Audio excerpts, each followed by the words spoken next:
आदर्श शिक्षक गुणावली बा दक्षता। तो जड़े आदर्श शिक्षक हिसाब से कौन कौन गुण बा दक्षता रहा आवश्यक। तो एक जड़े आदर्श शिक्षक हिसाब से सी धैर्यवान होइथिबे। 2 नंबर सहयोगी मनोभाव तांकर थिबो। 3 नंबर से सहनशील होइथिबे। 4 नंबर मिष्ठभाषी। 5 नंबर सहास्य बदन। 6 नंबर सम्बलपूर्ण। 7 नंबर बंधुत्वपूर्ण भाव थिबा तांकर। 8 नंबर से समयानुवर्ती थिबे। 9 नंबर चरित्रवान।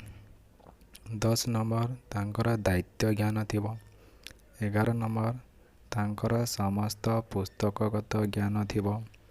12 नंबर यह सहित तांकर अण पुस्तकगत ज्ञान मध्य थिबो। यह हूँ जड़े आदर्श शिक्षक दक्षता बा गुणावली।